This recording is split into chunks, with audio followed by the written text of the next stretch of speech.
Hello everyone, শ্রীকথায় সবাইকে স্বাগত জানাই।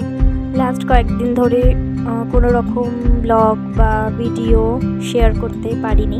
আসলে মাঝে মাঝে পরিস্থিতি ভালো মন্দ মেশানো এমন হয়ে যায় যে রোজকার জীবনের একটা তাল কেটেই যায়। তো সেইখান থেকে আবার স্বাভাবিকভাবে সব কিছুতে আসতে একটু সময় লেগে যায়, কিন্তু কোনো কিছুর জন্যই তো থেমে থাকা যায় না। তো স্বাভাবিক জীবনে আবার ফিরতেই হয়। তো সেই ফেরা আর কি। তো চেষ্টা করবো এবার থেকে রোজ স্ত্রীর নিত্যদিনের টুকিটাকি কার্যকলাপ সব কিছু আপনাদের সাথে ভাগ করে নিতে, ঠিক আগের মতো।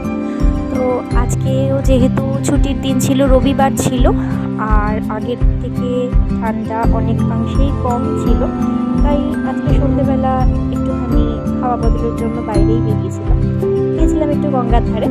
তো ধোঁয়া ওঠা কাপে একটু গরম চা, গঙ্গার ঠান্ডা হাওয়া আর সাথে একটু টুকিটাকি স্ন্যাক্স খেয়ে তারপর বাড়ি ফিরলাম। সাথে থাকবেন, পাশে থাকবেন, দেখা হবে পরের ভিডিওতে।